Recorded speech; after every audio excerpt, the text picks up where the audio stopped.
has to act accordingly to reported protesters' deaths. And also, prosecutors seek death penalty against ex-president Yoon.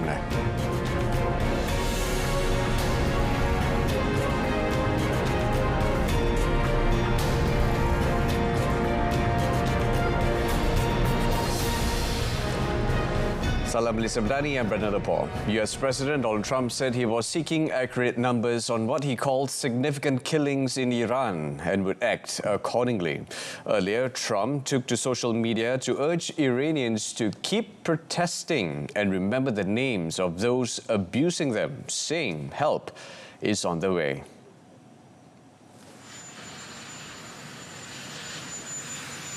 Iran is on my mind when I see the kind of death that is happening over there, we think. So we're going to get some accurate numbers. I'll have it in about 20 minutes. We'll get some accurate numbers as to what's happening with regard to the killing. The killing looks like it's significant.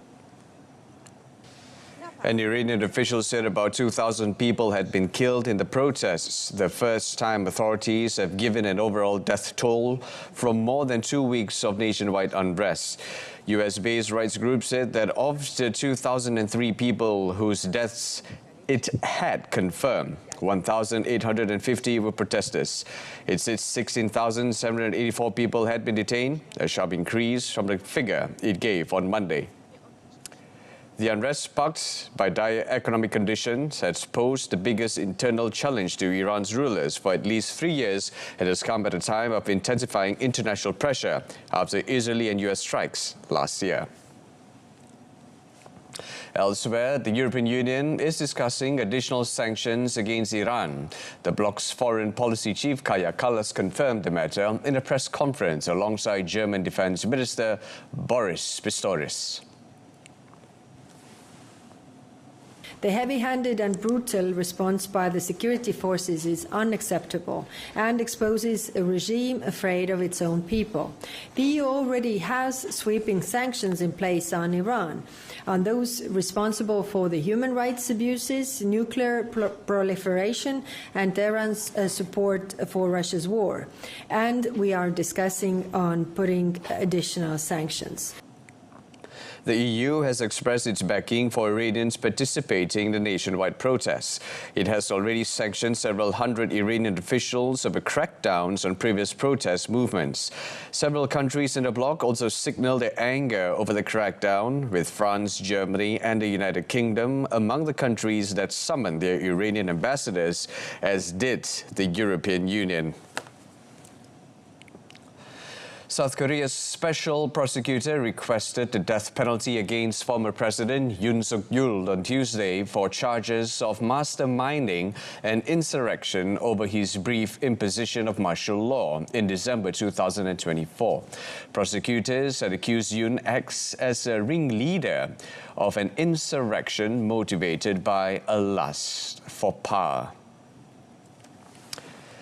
Yoon triggered a political crisis when he announced an end to civilian rule in December 2024 and sent troops to parliament to enforce it. But his attempt failed and he became the country's first sitting president to be taken to custody when he was detained last January. Speaking in his own defense, Yoon was defiant, saying he was simply exercising his lawful authority as president. Yoon's criminal trial for insurrection, abuse of power and other offences linked to the declaration drew to a close on Tuesday after 11 hours of proceedings. The court is expected to hand down its ruling in the case on 19 February. South Korea has not carried out a death sentence in nearly 3 decades. Even if Yoon is convicted and sentenced to death, it is highly unlikely that it would be carried out, as South Korea has had an unofficial moratorium on execution since 1997.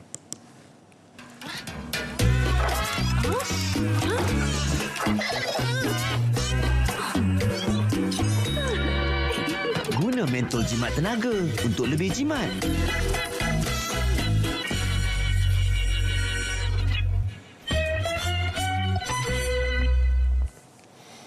Welcome back. And in other news, Hamas is expected to elect a new leader this month, filling the role left vacant since Israel killed Yahya Sinwar in 2024. Khalid al-Hayya and Khalid Meshal are seen as frontrunners for the helm at a vital moment for the group.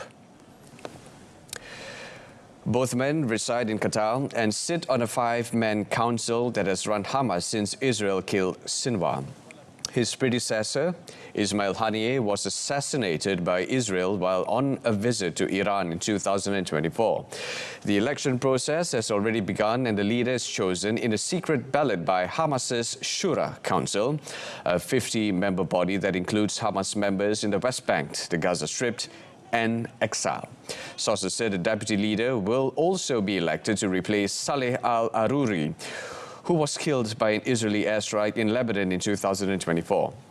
Hamas is facing some of the toughest challenges since it was founded in 1987.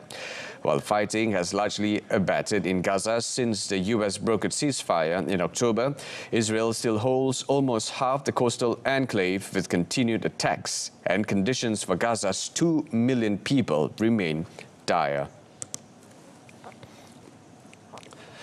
Ugandan authorities cut internet access and limited mobile services across the country on Tuesday. The internet cut arrives just 2 days before an election in which President Yoweri Museveni will stand for a contentious 7th term after 4 decades in power. The Uganda Communications Commission ordered mobile service providers to shut down public internet connections from 6 p.m. local time on Tuesday in order to curb misinformation, disinformation, electoral fraud and related risks. On the recommendation,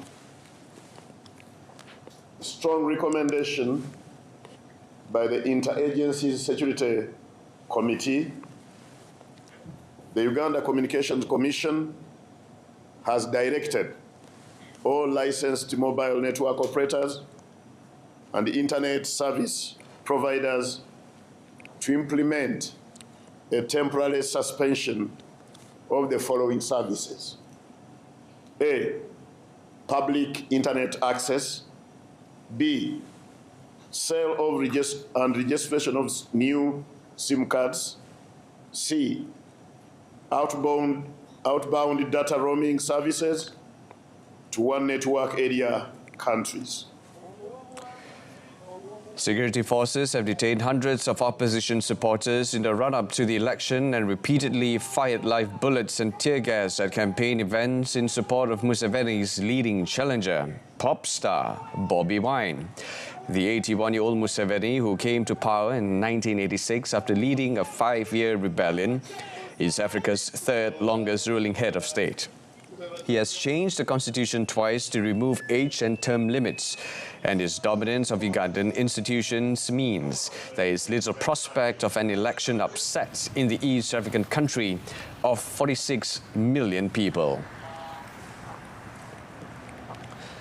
Residents of Bangladesh's southeastern frontier town of Teknaf staged a street protest on Tuesday after cross-border fighting between Myanmar's Arakan army and Rohingya armed groups left at least 2 Bangladeshi civilians injured.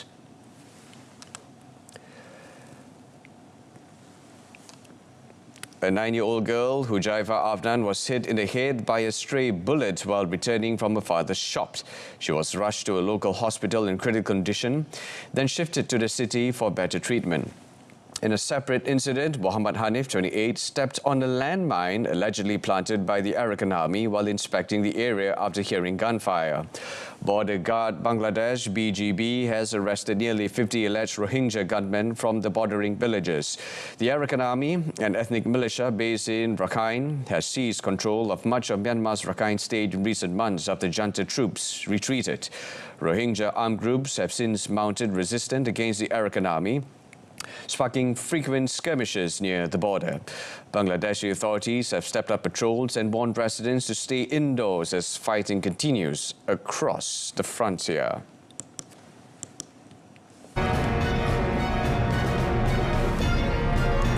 Coming up, US approves NVIDIA H200 chip exports to China with some conditions. Stay tuned.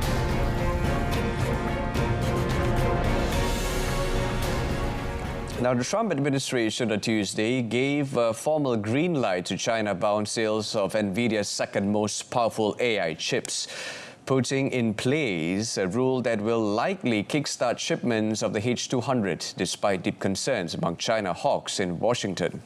According to the regulation, the chips will be reviewed by a third-party testing lab to confirm their technical AI capabilities before they can be shipped to China, which cannot receive more than 50% of the total amount of chips sold to American customers.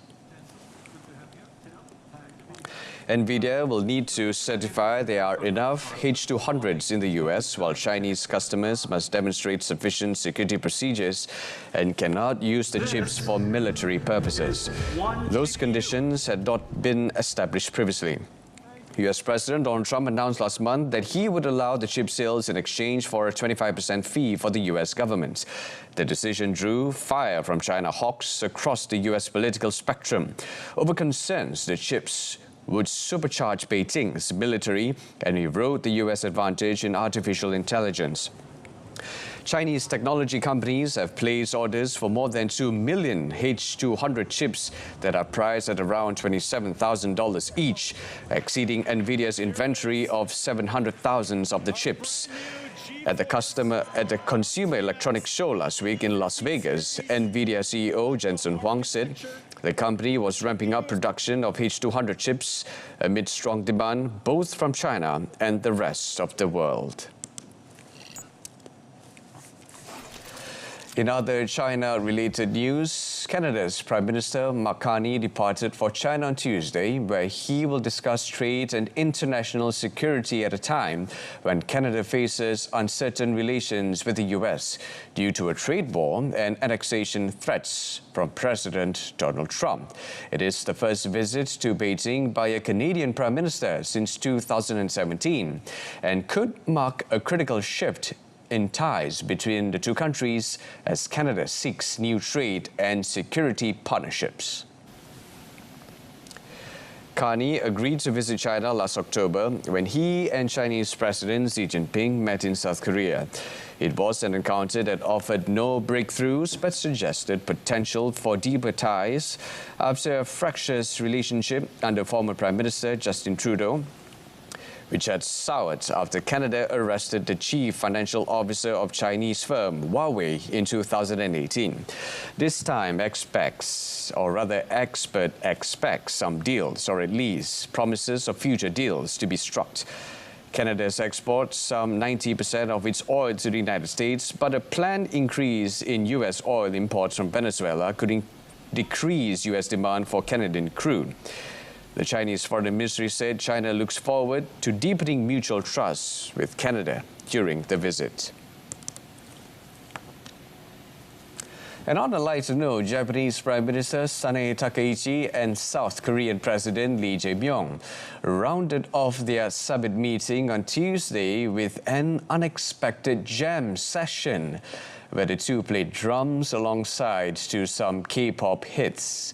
In a video provided by the South Korea's presidential office, the two leaders were seen playing drums to global hits from the likes of K-pop groups BTS, song Dynamite, and Golden from Netflix's animated musical K-pop Demon Hunters. Takaichi, a keen drummer, a fan of heavy metal, complimented Lee's newfound chops, jokingly said the president learned to play drums in just 5 or 10 minutes. In statements released on Tuesday, Takaichi and Lee said they aim to deepen security and economic ties in the face of growing tensions in East Asia and to continue shuttle diplomacy, with Takaichi next due to visit South Korea. She had called on Lee to help ensure regional stability in Beijing as Beijing pressures Tokyo over its stance on Taiwan. The two leaders met Takaichi in picturesque home region of Nara in western Japan, days after Lee visited Chinese President Xi Jinping in Beijing. The Inter-American Development Bank announced a $4.5 billion financing package for Bolivia during a visit by IDB President Ilan Golfin to La Paz on Tuesday. The announcement marked the institution's return to the country after a 15-year absence and signaled renewed international confidence in the country's economic direction.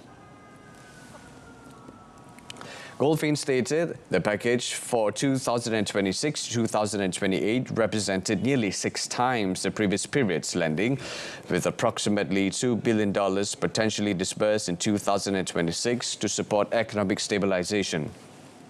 Bolivian President Rodrigo Paz, who took office in November 2024, emphasized that dialogue with over 160 organizations achieved national unity and confirmed international backing for the country's future. The announcement came as Bolivia grapples with an economic crisis marked by 20.4% inflation in December 2025, severe dollar shortages and chronic fuel scarcity. Paz recently lifted fuel subsidies that had cost the government $2 billion annually. Golfin highlighted that security reforms and legal certainty would be critical to attracting investment and supporting Bolivia's economic recovery efforts.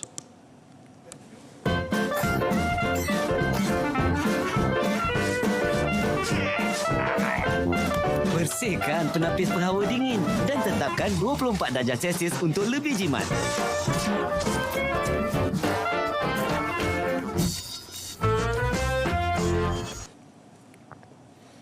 A rainstorm swept across the Gaza Strip on Tuesday, flooding hundreds of tents, collapsing homes, sheltering families displaced by 2 years of war, and killing at least 6 people. Medics said 5 people, including 2 women and a girl, died when homes collapsed near Gaza City's beach, while a 1-year-old boy died of extreme cold in the tent in Deir al-Balah. 3 months since the ceasefire halted major combat, Israeli forces have ordered the near-total depopulation of nearly 2/3 of Gaza. More than 2 million Gazans moved into a narrow strip near the coast where most live either in makeshift tents or damaged buildings. At least 31 Palestinians had died since the start of the winter season from exposure to cold or the collapse of unsafe buildings damaged by previous Israeli strikes. Municipal and civil defense officials said they were unable to cope with the storm because of fuel shortages and damaged equipment.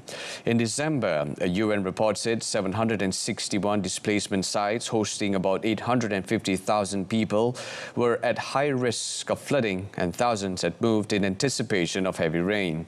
In a statement on Tuesday, Hamas urged mediators of the Gaza ceasefire deal that began in October to compel Israel to allow the unconditional flow of aid, shelter, and rebuilding materials.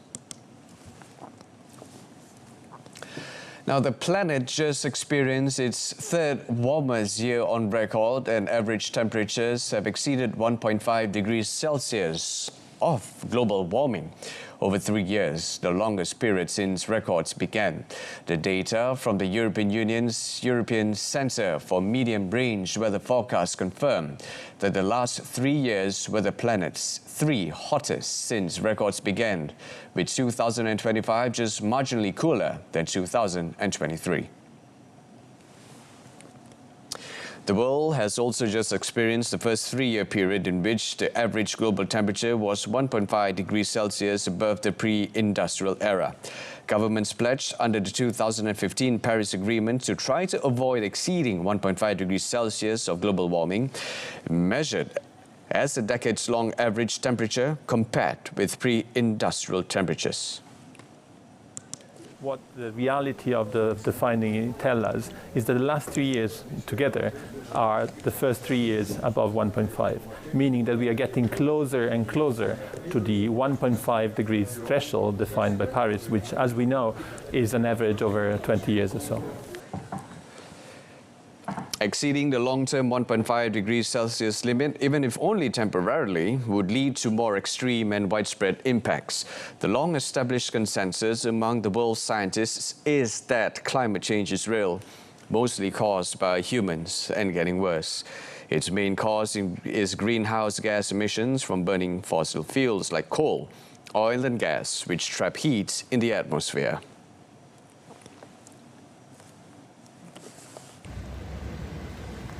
A landslide triggered by heavy rainfall buried a truck carrying a family in Peru's Junín region early on Tuesday morning. The mudslide occurred during the early morning hours and swept large volumes of mud, rocks and trees across the road, trapping the victims inside the vehicle.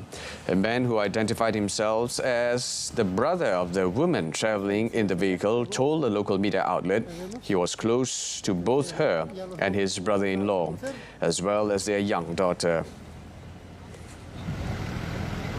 Mi cuñado de 38, natural de Terima, y mi sobrina de 4 añitos, que este viernes iba a cumplir sus 4 años. Por ello no viajaron porque ellos se dedican al rubro de transporte y su camión también se quedó sepultado ahí. The local government of the Kerana district started a search and recovery operation for their missing bodies.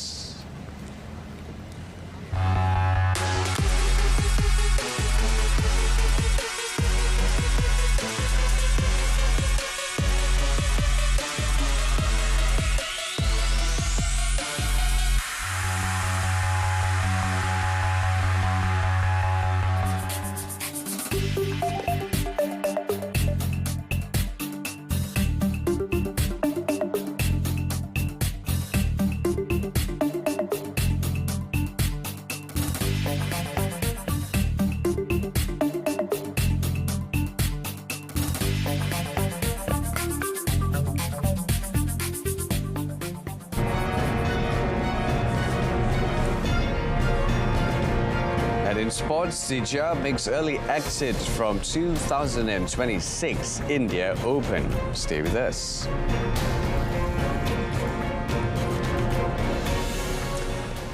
Men's singles shuttler Lee Setia was left frustrated after missing out on his first win of 2026 at the Indian Open. Setia, who was making his second competitive appearance after an injury-riddled 2025, showed glimpses of his old self again. It's Denmark's Rasmi, but it was not enough to earn him the win as he went down 13-21, 21-18, 18-21 in a hard-fought 62-minute match at the Indira Gandhi Sports Complex in New Delhi on Tuesday.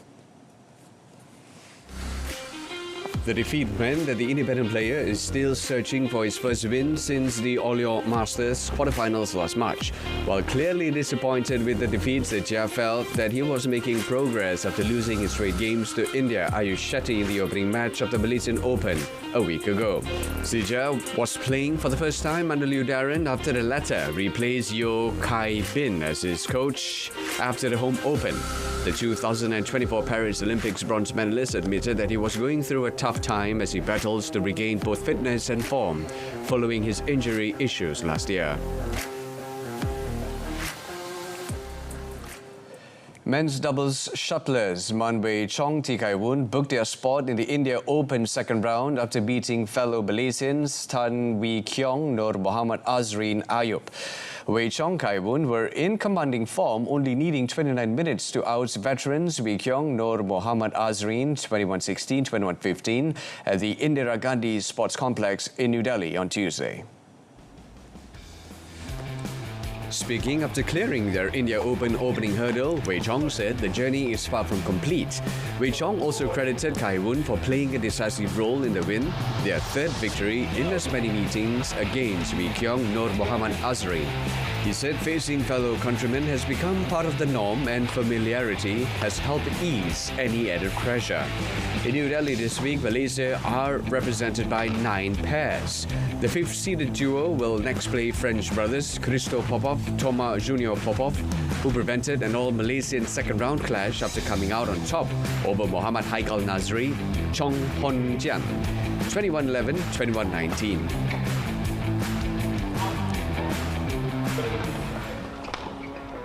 Another Malaysian doubles pair also bowed out early on Tuesday.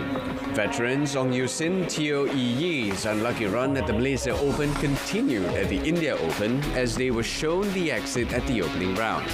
Yu Sin Yi, the semi-finalists in 2022, were beaten 21-15, 21-18 by India's world number 62, Hariharan Amsa Karunan, M.R. Arjun. Moving on to tennis, defending champion Gael Monfils lost his opening match at the ATP Tour stop in Auckland, New Zealand on Tuesday, 3 days after his wife, Elina Svitolina, won her 19th WTA Tour title. On the same court, the 39-year-old Frenchman lost 5-7, 6-3, 6-4 to 26-year-old Hungarian Fabian Marozsan at the ASB Classic in what may be the first match of his farewell season. Monfils started strongly in his first tournament since September, winning the first set with a break in the 11th game, sending down 10 aces in the match. Monfils lost his first service game in the second set as Marozsan pulled off two superb winners at the net and went on to lose the set 6-3. Monfils put up a great fight in the third set, but after dropping his serve in the fifth game, he broke back immediately and tested Marozsan with his power variation. But Marozsan achieved the crucial break at 5-4 and held to take the match in exactly 2 hours. Tuesday's win marked his second victory over Monfils in Auckland and levelled their Lexus ATP head-to-head series at 2-2. The Hungarian can now look forward to a second-round clash with second seed Casper Ruud.